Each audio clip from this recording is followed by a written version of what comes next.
Para mí es totalmente un honor estar aquí moderando esta mesa con cuantos profesionales del ámbito y voy a pasar a presentaros. Aquí a mi lado tenemos a Antolín, Antolín, más de 30 años de experiencia a nivel de recursos humanos, tienes una formación en psicología, también máster en recursos humanos, ha pasado por diferentes sectores, servicios, industria, sanidad y actualmente como HRBP en Rey Jofre. Bienvenido, Antolín, y muchas gracias por tu tiempo.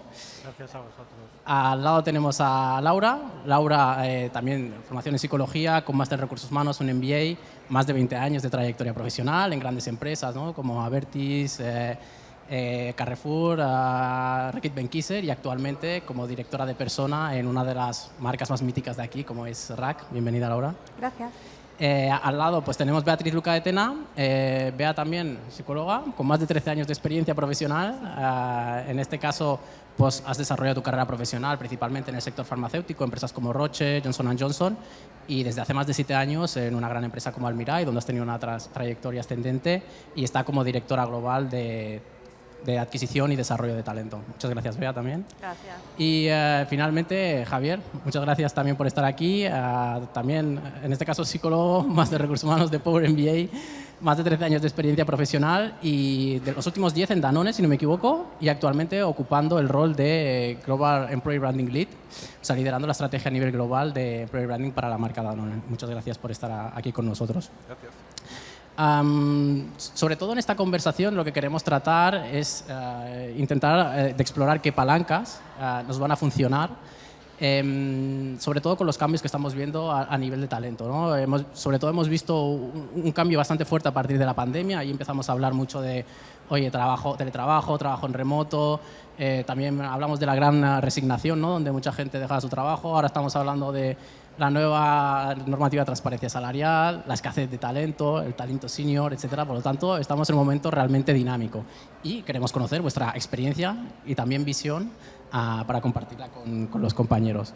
Si te parece bien, Laura, empiezo contigo. Genial. Hablando contigo, me comentabas que una de las áreas donde teníais más complejidad para contratar, en este caso, era el área comercial. No sé si nos puedes explicar qué iniciativas concretas estáis probando para desbloquear este tipo de perfiles. Sí. Bien, a ver, yo creo que el tema de la atracción de talento seguramente es un reto en el que la mayoría de los que estamos presentes nos encontramos, ¿no? Y sobre todo, sea en el área comercial o en otras áreas, yo creo que el kit es que las personas no buscan lo que diríamos el lugar perfecto, ¿no? O no buscamos el lugar perfecto. Lo que sí que buscamos es el lugar verdadero, ¿no? Entonces, lo que nosotros intentamos es trasladar la realidad de lo que las personas se van a encontrar a la hora de luego ya incorporarse y de tener su carrera con nosotros, ¿no? ¿Y por qué hago este punto? Porque lo que hemos visto también en otros sitios, ¿no? Es que a veces cuando el EVP, el Employee Value Proposition, no corresponde con lo que luego las personas se encuentran, eso lo que hace es una fallida, ¿no? Porque al final has invertido un tiempo, la persona igual ha cambiado de empresa y ha habido pues un mismatch, ¿no? Un desenamoramiento. Con lo cual, para mí, lo que sí que es básico es asegurarte de que tu Employee Value Proposition es auténtica y es verdadera, ¿no? O sea, que lo que estás transmitiendo es real. Para ello, el camino que nosotros hemos llevado es identificar cuáles son los atributos que tenemos en el RAC que nos hacen fuertes, ¿no? Y que nos hacen que de cara al exterior sean cosas que las personas puedan considerar que les atraen, ¿no? Entonces, pues obviamente estamos hablando de una empresa con una buena reputación de marca. En este sentido, muchísimas de las personas, sobre todo es una empresa nacional, pero sobre todo también en Cataluña, son socias del RAC. Nuestro lema, que es el «I som per ajudar», es algo muy presente, muy latente, muy nuestro, ¿no? Es de nuestros valores. Y esto es una de las cosas que hace que podamos conectar también con los posibles candidatos, ¿no? Porque habían estudios, ¿no? También de McKinsey que decía que las personas se sienten mucho más atraídas por una empresa que conecte con su propósito que no solo con una empresa que les dé un puesto de trabajo, ¿no? Con lo cual nosotros utilizamos también lo que es nuestro propósito como compañía para acercarnos al talento, para acercarnos a los posibles candidatos, ¿no? Esto sería más la parte más genérica, diríamos. Y luego entramos en acciones más de detalle, ¿no? Pues obviamente vamos a ferias de empleo, hacemos toda una labor de employer advocacy, ¿no? Que quiere decir con testimonios de empleados que explican cómo es un día en una delegación del RAC, y muchas acciones que van encaminadas también a mostrar la realidad, ¿no? Entonces, si os pudiera dar algún consejo, lo que os diría es trabajad en acciones que ayuden a los potenciales candidatos a ver cuál es vuestra realidad. Nosotros lo estamos poniendo en práctica y parece que está funcionando bastante bien. Y por último también, en este sentido, hacer que vuestros empleados sean vuestros propios referrals, ¿no? Nosotros tenemos en el último Rack Hall, que es como le llamamos a nuestras reuniones de nuestros town halls, presentamos el director comercial y yo un cheque de 1.000 euros que era para aquella persona que pudiera incorporar a candidatos que después, pasado un tiempo, vieran que sí que han encajado y que están en la empresa, ¿no? Con lo cual, compartes un poco también el éxito. Queremos gente como tú, ¿no? Y te queremos premiar también. Entonces, acaba siendo como algo un poco compartido en este sentido. Muchas gracias. Javier, vosotros ante la escasez de talento, no sé si nos puedes explicar un poco cómo estáis utilizando la tecnología y también herramientas de inteligencia artificial para la identificación de estos y también la captación. Sí, pero quiero elevar un poco la conversación, porque la pregunta va alrededor de tecnología, ¿vale? Entonces, ¿por qué nos preguntan en Talent Attraction y muchísimas de las preguntas que ahora están sobre el área van en relación a la tecnología? Porque en los últimos años estamos focalizando mucho la función a una función que da un servicio. Cuando das un servicio, tienes tareas que son percibidas como más transaccionales, más automatizables, y entonces por eso hay un impacto o se ve un impacto mayor en el área de selección de esto. Entonces, para mí el problema precisamente es es que durante los últimos años muchos departamentos del área de selección de personal se están posicionando como un departamento más de gestión de un servicio que de un departamento de cómo nos posicionamos realmente para dar valor a la compañía, ¿vale? Entonces, viendo esto que viene, viendo el gran cambio y el gran impacto que a día de hoy está pudiendo tener la inteligencia artificial en la selección, lo primero que hemos hecho nosotros, aparte de ir a buscar soluciones y qué parte de mi funnel toco y qué puedo automatizar y qué herramientas hay, es formar a todos los talent heads que tenemos en el mundo en Danone en cómo crear tu estrategia local de selección, ¿vale? Para pasar y hacer esta transferencia de ser una función que básicamente lo que hago es cerrar procesos y estar enfocado en cuando me llega un proceso, publico, busco, encuentro, incorporo, en el mejor de los casos, a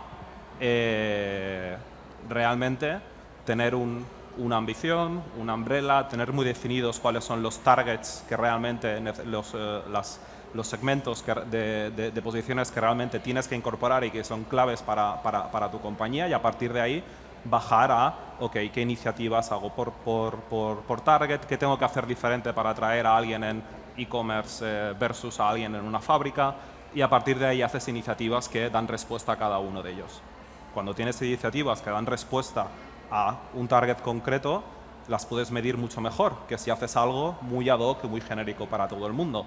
Y luego ahí entra la inteligencia artificial para, una vez ya tienes tu estrategia, revisas todos los pasos del proceso de selección, cómo se mueven tus candidatos dentro del funnel, y ahí ves, ok, pues por ejemplo, en la parte del pre-screening veo que a día de hoy tardo más de lo que la media del benchmark te dice. ¿Qué herramientas tenemos en el mercado que nos pueden ayudar a esto? ¿Vale? Esto es un ejemplo que lo vimos nosotros desde Global, y hemos incorporado una herramienta que te ayuda o te facilita la tarea de hacer el pre-screening de candidatos. Hace Smart Matching, perfil de candidato, hace una abstracción de qué skills tiene y las compara con las skills que necesitas para la posición. Bastantes buenos resultados a día de hoy. Básicamente te los rankea en 5 tiers diferentes. El primero, el que más match hace, el quinto, el que menos. Y llevamos más o menos un año usándolo. Hicimos piloto con España y con Latinoamérica. Y ahora lo estamos haciendo el deployment global, y lo que sí que vemos es que el 80% de los candidatos que se han seleccionado vienen del Tier 1 y del Tier 2. Casi 50% del Tier 1.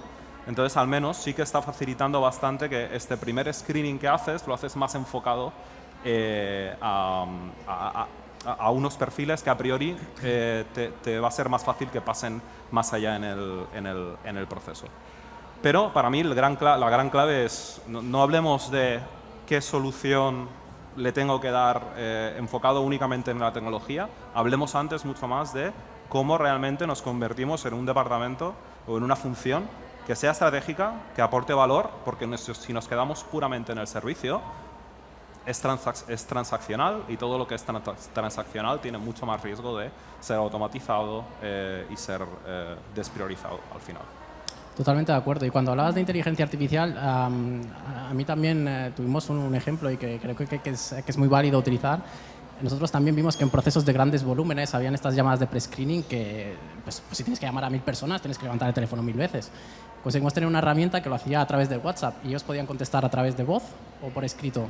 Y la herramienta nos lo rankeaba en función de las respuestas. Esto ayudaba a hacer un screening amplio, pero es que además ayuda a la diversidad e inclusión, porque tiene en cuenta solo las respuestas de la persona, no mira el currículum, si la edad que tiene, el nombre, etc. Por lo tanto, el impacto que tiene en productividad fue súper bueno, pero es que además nos ayudaba en una parte que es súper relevante a día de hoy, que es toda la parte de diversidad e inclusión. Sí. Voy contigo, Antolín, si te parece bien. A mí también me gustaría saber, vosotros, qué iniciativas estás llevando justamente para desbloquear este talento crítico, ¿no? O la escasez de talento. Sé que me hablaste de un proyecto bastante interesante sobre 8 pilares. No sé si nos puedes explicar un poco de qué se trata y qué habéis hecho. Sí, la verdad es que el tema de la retención o la captación de talento podría dar para una sesión de todo el día. Pero bueno, las iniciativas que desde Red Jofré hemos puesto en marcha van muy orientadas a identificar a las personas, a los candidatos, que realmente haya ese match, no solamente a nivel técnico, a nivel de capacitación, lo que siempre se ha conocido como hard skills, sino también en los valores, en la cultura, en la forma de ser de la empresa. Sin olvidar unos candidatos que a veces parece que no nos acordamos de ellos, que son los que ya tenemos dentro de la empresa, sobre todo en empresas pues, como la mía, que son empresas de gran tamaño, pues nos podemos encontrar con inquietudes por parte de los trabajadores, de las personas que trabajan allí, de conocer qué otras posibilidades tienen dentro de la empresa.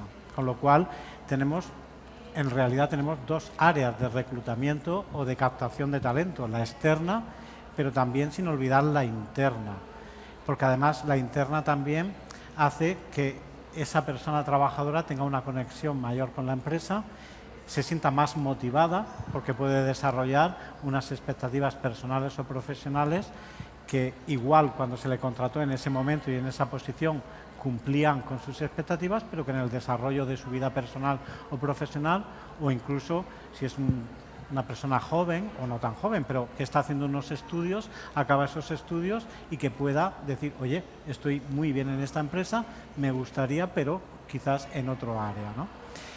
Entonces, esta sería la primera, digamos, el primer pilar. El segundo pilar sería, que dejamos aplaudir a los vecinos. El segundo pilar sería precisamente el de la motivación que viene dado sobre todo por potenciar siempre mucho y no dejar nunca de lado lo que es la comunicación interna. Sobre todo, repito, en empresas que somos muy grandes, donde puedes estar en un departamento y a lo mejor en la puerta de al lado es un departamento diferente y no sabes qué está ocurriendo o qué expectativas tienen. La comunicación interna y la comunicación del feedback, que es una palabra que se habla mucho, que todo el mundo parece que lo tenemos muy interiorizado, pero importante, el feedback positivo y también el feedback negativo. Creo que toda persona tenemos el derecho o el saber qué ámbitos de mejora tenemos en nuestro puesto de trabajo o aquello que hacemos si de alguna forma está impactando de una forma positiva o no tan positiva como creemos. Este sería el segundo pilar. El tercer pilar sería el learning, la formación, el alinear la formación con los objetivos estratégicos de la empresa, crear los profesionales que queremos para el futuro. porque una persona en un puesto determinado, ese puesto puede evolucionar, las necesidades y los requerimientos de esa posición pueden evolucionar y tenemos que anticiparnos y ser proactivos para formar para el futuro también. Al mismo tiempo que el tema del liderazgo, el management, que se habla, detectar si las personas que tenemos son los líderes que queremos, si van alineados con lo que he dicho al principio, con los valores de la empresa, con la cultura, con la forma de trabajar de la empresa, y romper un poquito esa imagen a veces de líder es el jefe o líder es el compañero que ejerce la función de responsabilidad sobre una. No, líder somos todos. Líder es aquella persona que en cualquier posición pues sus compañeros lo escuchan o toman una iniciativa y dicen, ostras, qué chulo lo que ha hecho esta persona. Detectar estas personas, potenciarlas, darles la formación y también visualizar hacia el futuro qué posición pueden tener. Y al final, si nos damos cuenta un poquito, todo va unido, la motivación, la retención del talento y el desarrollo de las personas y del liderazgo, todo dentro del mismo paquete. Perfecto. Gracias. Bea, en un sector como el vuestro, donde tenéis posiciones realmente técnicas como de I+D, Medical Affairs, etcétera, explícanos un poco también qué estrategias estáis utilizando vosotros para desbloquear este tipo de posiciones. Sí, gracias, Karim. O sea, nosotros al final en Almirall, como compañía, tenemos una ambición muy clara y es que queremos convertirnos en la empresa referente en dermatología médica a nivel global. Y entonces, pues lo que está claro es que para poder alcanzar ese objetivo necesitamos ser capaces de atraer y retener el talento adecuado. Teniendo esto en cuenta, lo que hemos hecho ha sido desarrollar una estrategia a corto, medio y largo plazo de employer branding para poder posicionar imagen de marca y poder ayudarnos en ese proceso de atracción y de retención, y también para posicionarnos como un partner clave y estratégico para la organización más allá del servicio, como decía Javi, ¿no? Entonces, aquí hemos diseñado una estrategia como un plan de marketing realmente, con diferentes etapas. La primera etapa focalizada en hacer benchmarking. Hemos hecho encuestas a nivel internacional con profesionales del sector, con potenciales candidatos, con empresas de headhunting. Hemos hecho social listening en redes sociales, hemos hecho encuestas y de esta manera hemos entendido cómo pues, el mundo farmacéutico ve a Almirall. Y aquí, evidentemente, hemos tenido muchísimos datos, pero lo más interesante ha sido, por una parte, que la empresa no es tan conocida como nos gustaría a nivel internacional y, por lo tanto, es una oportunidad para darnos a conocer tal y como queremos que se nos conozca. Y, por otra parte, en España es una empresa muy conocida, pero la visión general que se tiene no es exactamente la que esperamos o la que nos gustaría que se tuviera, porque al final Almirall ha pasado por un proceso de transformación muy importante a nivel cultural en los últimos años, ¿no? Entonces, con toda esta información hemos desarrollado pues una estrategia con diferentes pasos muy claros y un objetivo muy evidente, que es posicionarnos de manera diferente, ¿no? En el sector farmacéutico, cuando nos poníamos a mirar la marca empleadora de las farmas, sobre todo dentro del área de dermatología, todas más o menos decían lo mismo. Entonces nosotros nos queríamos posicionar de manera distinta. Para eso, evidentemente, hemos involucrado a nuestro CEO y presidente de la compañía y a nuestro management board para asegurar que los mensajes están alineados con sus expectativas.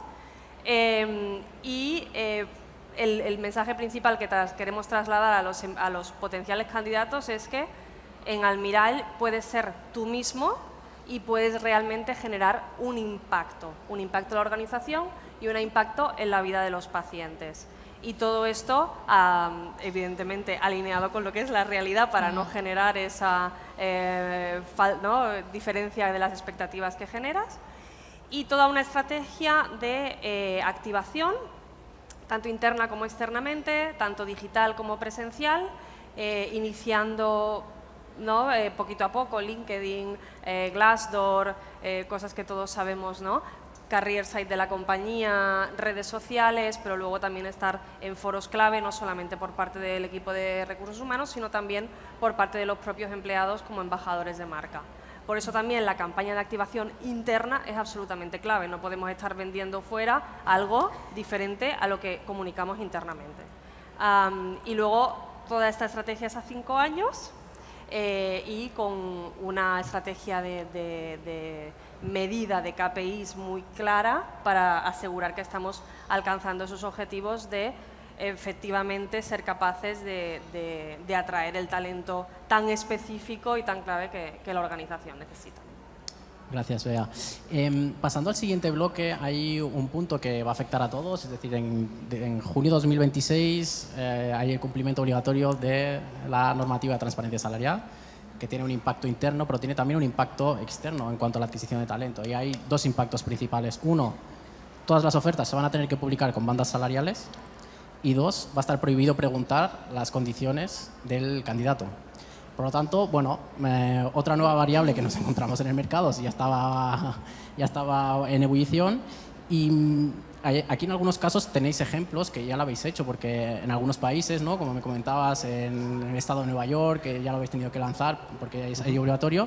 Entonces, Javier, no sé si nos puedes explicar un poco qué aprendizajes te llevas de esta experiencia internacional y cómo puede la transparencia salarial también quizás convertirse en una ventaja competitiva.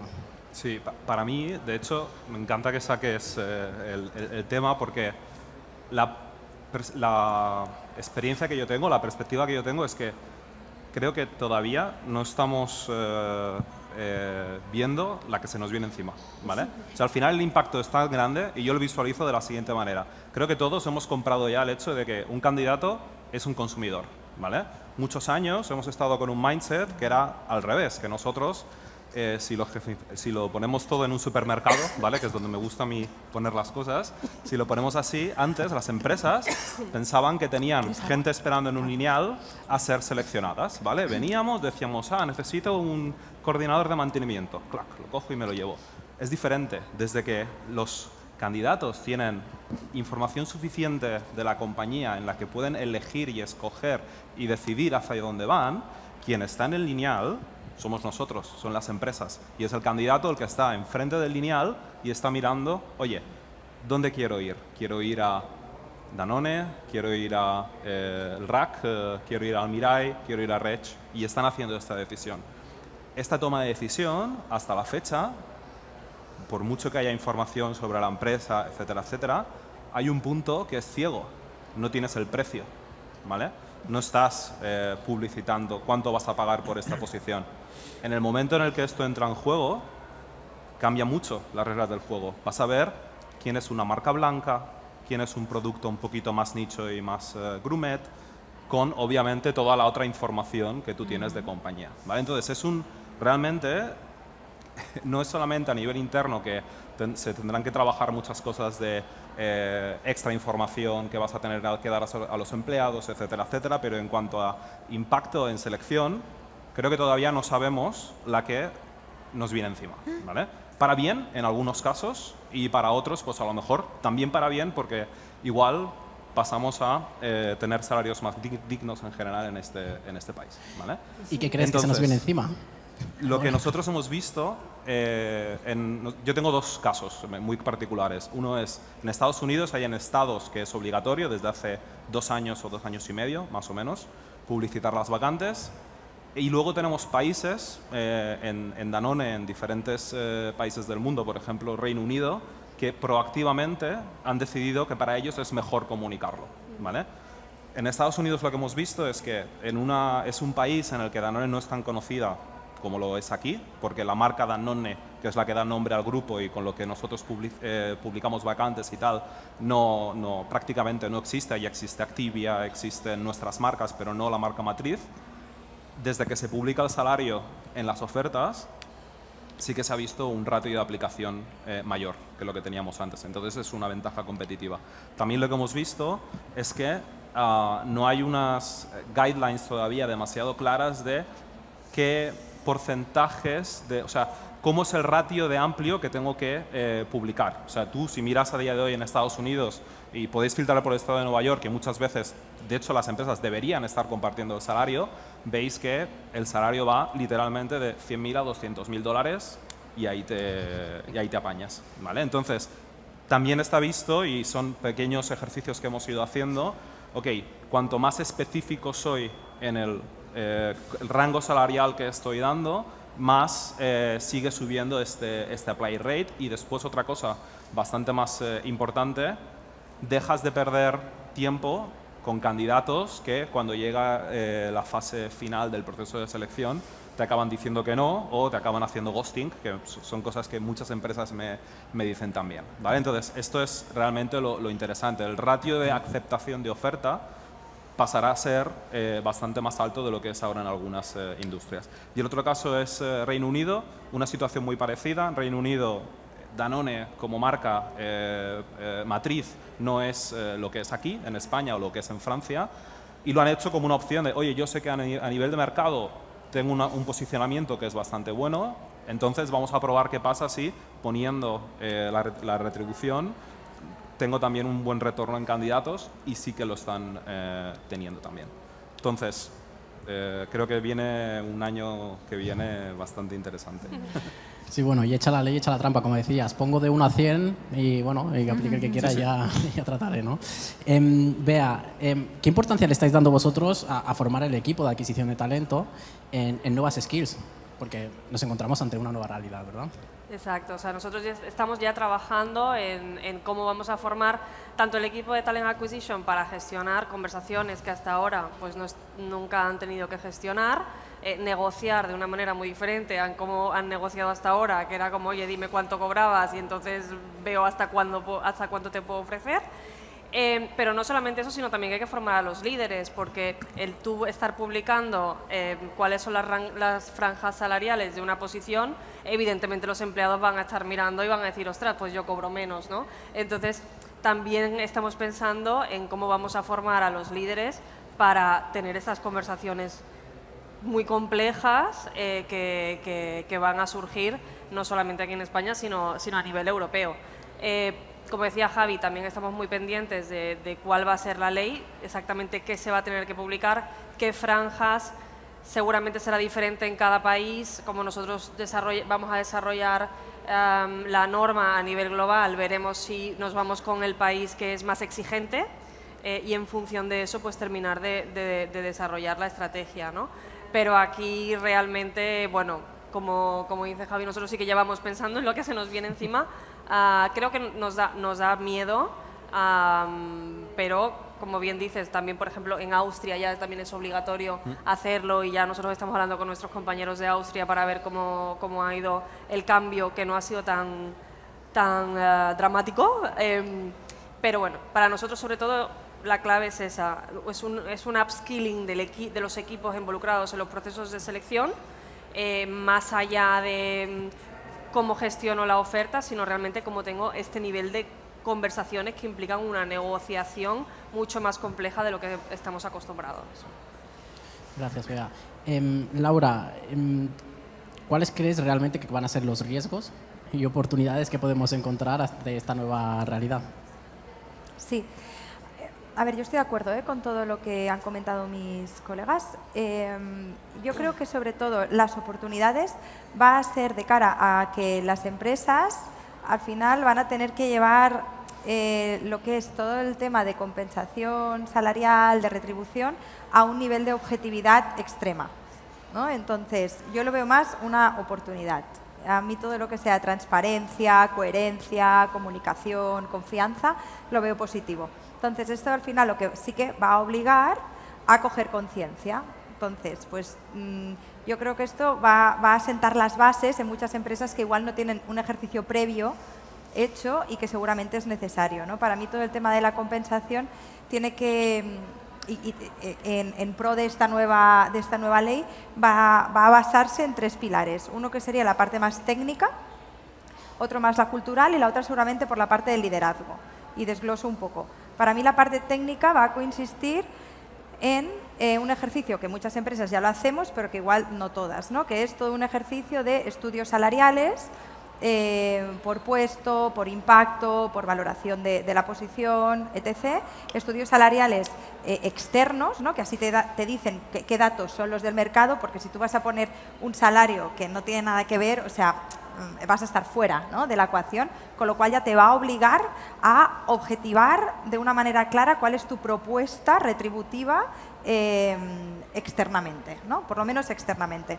Cuando tú ya sabes el valor que tienen todos los puestos que tienes, los vas a poner dentro de una matriz salarial, y esa matriz salarial al final te va a servir no solo externamente, ¿no? Porque claro, te va a servir externamente e internamente, porque una vez ya pones la matriz salarial ya aplica a todos los puestos, no solo a los nuevos que se incorporan, porque si no lo que vas a tener es fuga del talento. Con lo cual vas a tener unos estudios salariales que te van a permitir la competitividad externa, por un lado, y la equidad interna. Con lo cual ya estamos ganando. Muchas empresas van a tener que hacer los deberes, pero de cara a lo que es la gestión del talento yo lo veo positivo. Esto es desde el punto de vista técnico. Desde el punto de vista cultural, esto al final lo que favorece es la meritocracia, ¿no? Porque cuanto más objetivas por puesto de trabajo, al final quitas todos los sesgos que puede haber de género, de edad, de estilos. El otro día leía un informe que decía que la brecha salarial en las empresas europeas es de un 12%, pero que aquellas que tienen estos estudios salariales y demás bien implementados se puede reducir hasta un 4%. Con lo cual, ¿no? Desde un punto de vista cultural ya nos interesa el fomentar que se lleven a cabo estas políticas. Y por último, por la vía del liderazgo. Por la vía del liderazgo, nosotros lo que estamos haciendo es formar, apoyar a los managers también a tener conversaciones difíciles, porque claro, a la que publicas estas cosas, uno puede estar encantado porque dice, oye, yo estoy en la banda alta, pero el otro te puede salir de, oye, ¿qué está pasando? O sea, que está aquí y yo estoy aquí abajo, ¿por qué? ¿No? Y este por qué, que puede costar mucho, hay que gestionarlo. Y hay que gestionarlo y tiene que haber un porqué coherente. Volvemos a lo mismo, ¿no? Entonces, si es coherente, vas a poder tener esta conversación, ¿no? de manager a empleado. Y si no es coherente, pues cómo hacer entre todos que sí que acabe cogiendo esta coherencia, ¿no? Entonces, por eso estamos ayudando, informando, que para mí eso es lo que hace pasar, ¿no? de jefe a manager, ¿no? O sea, en estos días podemos decir que el manager ha matado al jefe. O sea, el jefe ya no existe. El jefe ya, en esta nueva dimensión en la que estamos social, el jefe de hace esto y ya está, se ha ido. Entonces es un manager, un líder que pueda tener este tipo de conversaciones complicadas. Perfecto. Yo estoy totalmente de acuerdo contigo, la verdad. Yo creo que es un beneficio, hay mucha objetividad, meritocracia, etcétera. Pero también todos hemos sido candidatos aquí y cuando veamos una oferta con un salario publicado, todos vamos a ir a por la banda superior, ¿no? Es decir, si pongo de 50 a 100, pues yo voy a pedir los 100, no voy a pedir los 50. Y además no me puedes preguntar. Allí hay un tema que va a ser también difícil de gestionar. No sé, Antolín, cuéntanos también un poco, tú desde tu punto de vista, ¿cuáles crees que van a ser los mayores frenos o riesgos que podemos encontrar con esta nueva implementación normativa? Bueno, yo desde luego, de acuerdo con lo que han añadido los tres compañeros, estoy de acuerdo con Javier en que facilitará mucho ciertos momentos críticos de la selección, en el momento en el que tocas el tema tabú de qué expectativas salariales tienes, te encaja, no te encaja. Como decía también Bea y Laura, hay que educar a las personas que hacen selección para pasar de esa pregunta a obviarla. Pero si la oferta se publica ya con una franja salarial determinada, se elude esta pregunta porque se supone que si el candidato se postula para esa posición es porque está de acuerdo con esa franja. La franja es de 1 a 100.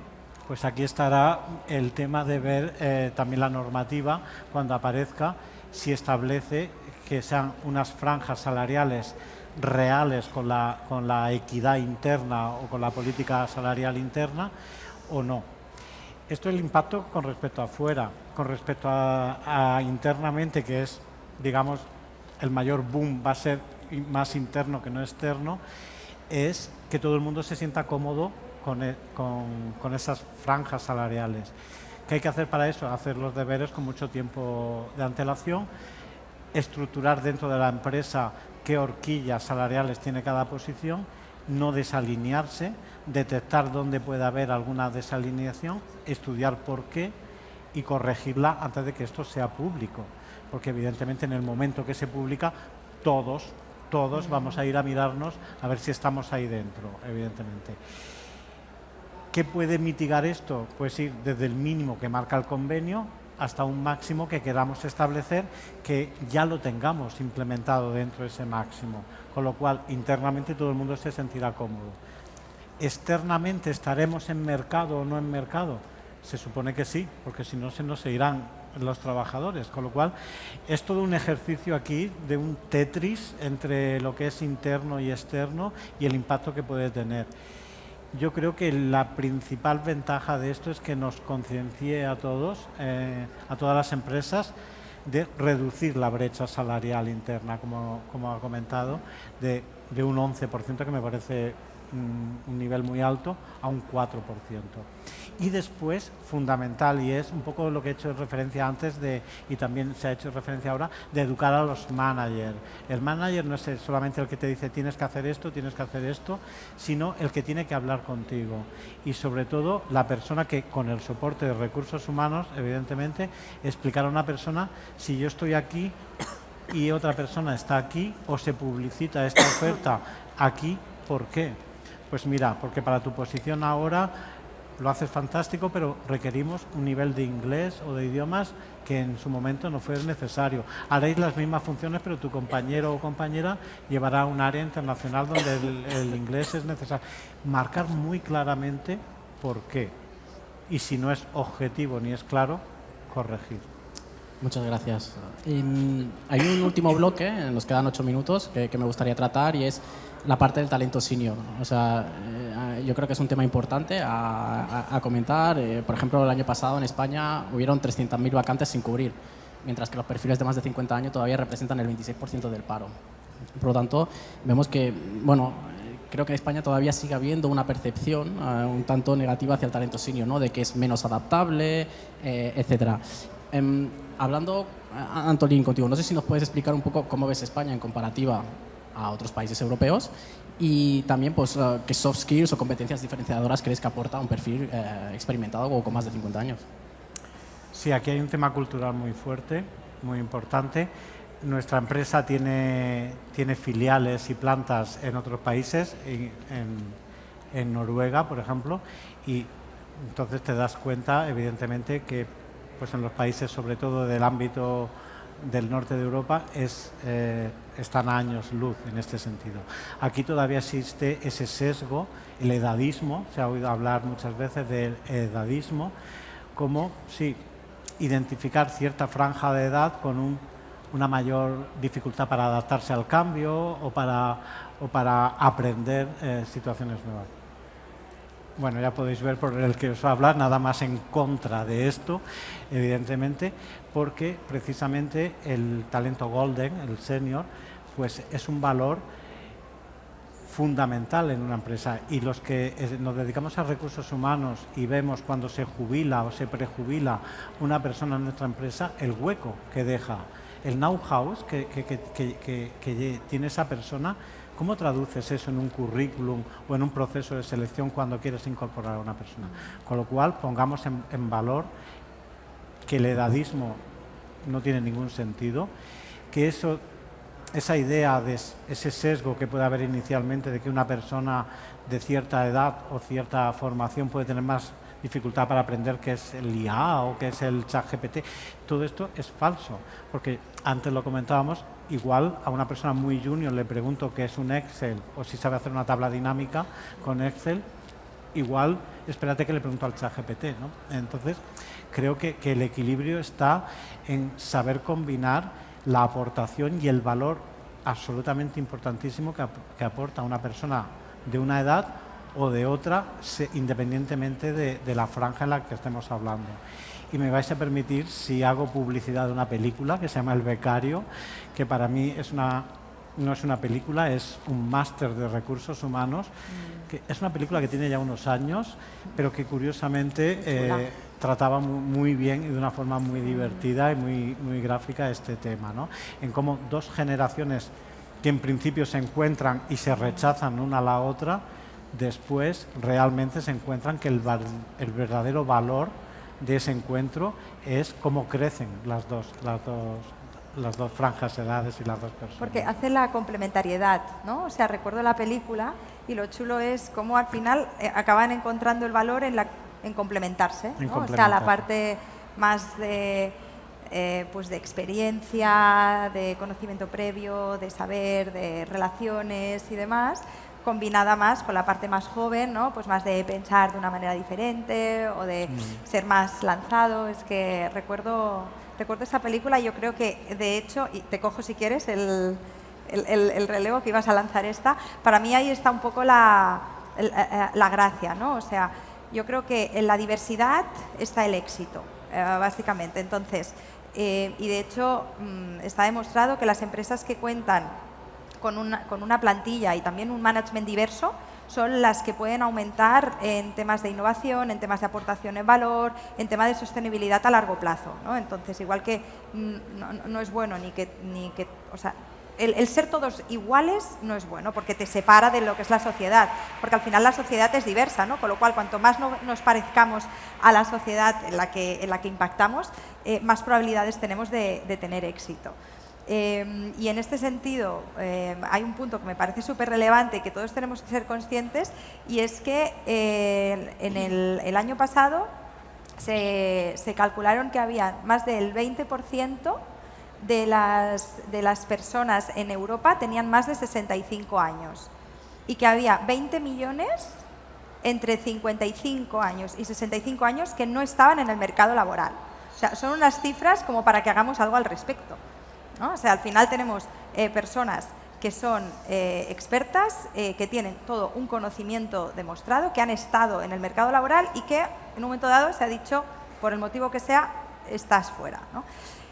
Igual es que hay que renovar también todos estos temas, ¿no? Y sobre todo también como empresas tenemos también una responsabilidad en este sentido.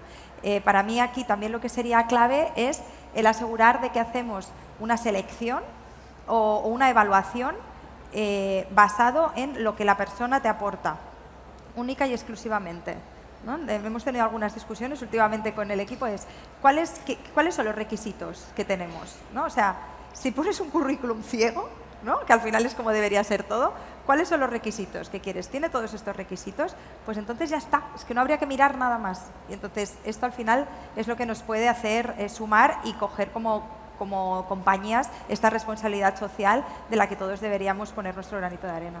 Totalmente de acuerdo, muchas gracias, Laura. Bea, hay un punto que me gustaría también tratar contigo, es en vuestro proceso anual de talento y succession planning, identificáis a perfiles clave como exceptional contributors. No sé si nos puedes explicar brevemente un poco de qué se trata y qué planes tenéis para ellos en el futuro. Exacto, o sea, nosotros, como bien dices, cada año hacemos el proceso de Talent Review y Succession Planning y a raíz de ahí identificamos el talento clave de la organización. Tenemos 4 talent pool diferentes y uno de ellos es el de Exceptional Contributors, que al final definimos como aquellas personas expertas en su área que son consideradas referencia y que además les gusta diseminar su conocimiento, ¿vale? Además de que evidentemente con un alto nivel de engagement en la organización, pero por la definición del talent pool lo que nos encontramos es que la mayoría de personas que son identificadas como exceptional contributors se pueden considerar perfiles senior dentro de la organización. Entonces, además nosotros desarrollamos planes de desarrollo para los diferentes pools de talento y en el caso de los exceptional contributors acabamos de diseñar uno nuevo pensando un poco, ¿no? Oye, ¿qué podemos hacer con estas personas para que sigan motivados, que sigan desarrollándose, que sigan creciendo, aunque su ambición no sea crecer verticalmente, pero que sigan queriendo trabajar en Almiral y que estén contentos y además maximizar ese conocimiento que tienen. Entonces lo que hemos hecho es diseñar un programa de certificación de mentoría. Les vamos a certificar para ser mentores internos de la organización con un programa que dura 3 meses, con diferentes workshops para desarrollar skills de mentoría y coaching. Y lo que vamos a hacer es crear lo que estabais hablando, ¿no? Ese match entre estas personas con un alto nivel de seniority y personas de la organización que no tienen tanto nivel de seniority para que les ayuden en su desarrollo interno en la organización y que hagan eso que a ellos les gusta tanto y disfrutan tanto, que es diseminar ese conocimiento. Todavía no lo hemos comunicado, lo vamos a comunicar la semana que viene al pool de talento, pero ya hemos empezado a hacerlo de manera informal y la verdad es que esperamos que tenga una acogida muy positiva por parte de estas personas. Si el año que viene vuelvo, os cuento qué tal ha ido, pero creemos que es una manera diferente, ¿no?, de desarrollar a estas personas que a veces dices, ostras, si no quieren cambiar de posición, si no quieren crecer verticalmente, ¿qué les puedo ofrecer? Y creemos que de esta manera van a poder seguir creciendo y además incluyendo tecnología, inteligencia artificial, o sea, no pensando en ellos como perfiles que no son capaces de hacer esto, ni muchísimo menos. El siguiente paso, que ya lo vamos pensando, es que este proceso se pueda convertir también en un cross-mentoring, ¿no? Y no solamente que ellos senior den mentoría a los perfiles no tan senior, sino que también reciban mentoría por parte de aquellas personas que no tienen tanta experiencia, pero una visión diferente a la suya. Bueno, nos permiten un minutito más, así ya acabamos con la mesa. ¿Qué iniciativas también habéis implementado vosotros, Javier, para maximizar el valor del talento senior que tenéis internamente? Sí, hablando un poco y recogiendo el punto, creo un gran aliado que vamos a tener es la inteligencia artificial en esto. Por defecto, cuando hablamos de estos sistemas de talent matching que te ayudan a hacer la criba de selección, por defecto esa inteligencia artificial tiene que ser libre de ningún sesgo, por diseño, ¿vale? De hecho, si se detecta en el proceso que te acaba presentando más perfiles de un género o de un rango de edad o de un rango de esto, es totalmente punible. Y de hecho ya hay casos a día de hoy en los que algunas herramientas que están en el mercado se han demostrado que estaban haciendo el sesgo. Entonces hay muchísimo esfuerzo dentro de las, sobre todo, grandes desarrolladoras de software enfocado a talent, de asegurar que es non-gender bias, ¿vale? Entonces, por defecto, va a ser menos sesgado de lo que a día de hoy es un recruiter, porque es tú naces con un contexto, con una experiencia previa, etcétera, etcétera, que te lleva a tomar X decisiones. Entonces, creo que ahí hay un futuro que posiblemente dé un pasito hacia adelante de donde venimos, y luego internamente bastante parecido a algunos de los ejemplos que ponían. Danone es una empresa que siempre ha sido una gran escuela de liderazgo. El perfil estándar es alguien que ha entrado desde becario, que se ha desarrollado la carrera y prácticamente se ha o retirado en la compañía en el mejor de los casos, o realmente ha estado muchos años en empresa, y el compartir este conocimiento cross-generacional es algo que viene muy en nuestra manera de cómo hacerlo. Los programas de cross-mentoring hace varios años que estamos haciéndolos. Yo tuve la suerte cuando entré en Danone hace 10 años de participar en uno que había en ese momento de juniors con seniors. Mi mentor fue el que a día de hoy es el GM de Algeria, y todo lo que yo he aprendido sobre todo de networking, de cómo ser intencional en mi carrera, de hacia dónde ir, etcétera, etcétera, lo he aprendido no con una formación de no sé qué, no, lo he aprendido en las charlas y momentos que tuve con él. Entonces, para mí es espectacular el impacto que estos programas pueden tener. Pues muchas gracias, Javier. Yo me pasaría el día aquí entero hablando, pero entiendo que nos echan y que además es la hora de comer. Por lo tanto, os agradezco mucho vuestra atención y sí que os pediría un fuerte aplauso para los ponentes. Muchas gracias a todos.